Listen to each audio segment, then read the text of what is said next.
How to get actionable feedback that fuels your STEM career growth. Hi there, my name is Stephanie Slocum, and I'm a career and business strategist for women in STEM and their allies.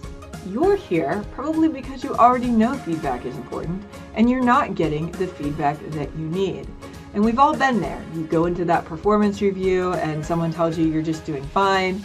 Maybe you only get feedback when you screw something up. And you know you're not getting what you need to progress in your career. I'm a tennis player, and there are some really good analogies we can draw about feedback and why it's so important in your STEM career. So when you're hitting a tennis ball to the person you're playing against, often you don't know until they return or don't return your shot if the shot you hit was good. And feedback is exactly the same way. You need a receiver, so someone else, to share their perceptions of your performance. Now, that's not to say that those perceptions are always accurate, but you can't imagine your own feedback. Trying to guess as to how you are doing at work is an exercise in futility and is going to lead to a whole lot of assumptions that are probably wrong. Feedback is the currency on which you can measure your STEM progress so that you can either continue doing the things you're already doing that will allow you to be successful or improve on those things that may be holding you back. Feedback is so important that a lack thereof is actually cited as one of the leading indicators that a woman will leave engineering.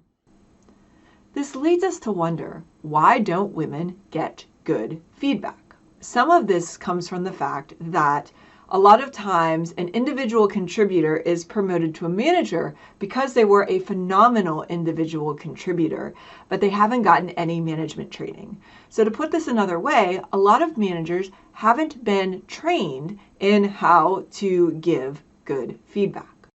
We also know that statistically speaking, women are more likely to receive subjective critical feedback, while men are more likely to receive objective critical feedback. What's the difference, you may be wondering? So subjective critical feedback often comes across as a character or internal trait that you have. So if you've ever received feedback that you need to be more confident, you need to raise your hand or speak up more, or you're too direct, assertive, aggressive, those are all subjective critical feedback, meaning that while, yes, that is feedback, you don't know what to do with it. You don't have any specific examples of what you could do to improve. Objective critical feedback, on the other hand, are those specific things, so often situational, so that you know what you need to do to improve. Let's look at two examples. You receive feedback that you are too direct or too aggressive. It's rare now that managers will tell women that you're being too bossy. But we've seen these two phrases replace "you're too bossy."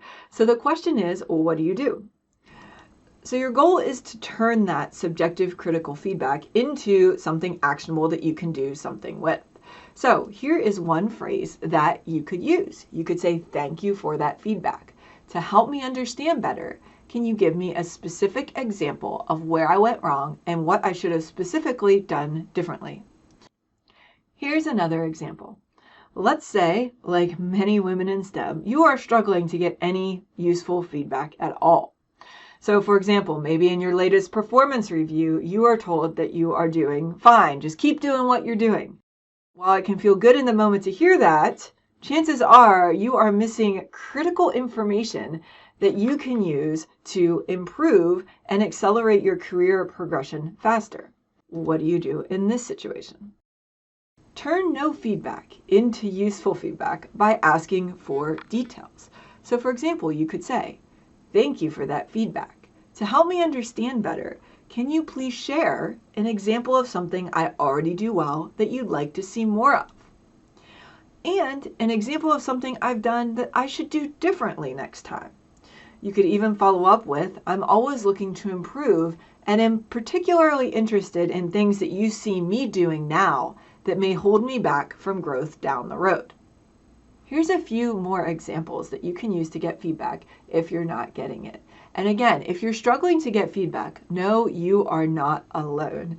Giving feedback is a skill, and again, it's one a lot of managers have not been trained on. So phrases you could use include, that meeting didn't go as well as I wanted it to. What do you think I could do next time for a better outcome? What technical skills do you think are most important and that I need to grow? And what are some specific areas you have for ways I can improve those skills? When you are asking for feedback, and especially if you're not getting any at all, your goal is to keep on digging until you get specific examples of things you've done well and things that you can improve upon. Feedback isn't positive or negative. It's simply data. And in the absence of data, so if you think about your career in engineering and STEM, you would never try to complete an entire design without having any data or parameters or defining what success is. Yet when we don't ask for or know how to give good feedback, that's exactly what we're doing. We are completely flying blind. So look at feedback as a gift, even if it may not be exactly what you wanted to hear when you ask for it. If you found this video helpful and want to learn more tools, tips, and strategies to help you rock your career in STEM, I invite you to come check out all the free resources available at engineersrising.com. For example, we have a blog on this specific topic for managers about how to give good feedback. If you have a specific situation in your career that you want to discuss, there's also a link on that website where you can book a free consultation call so that we can get clear on your next steps and where you can go from here.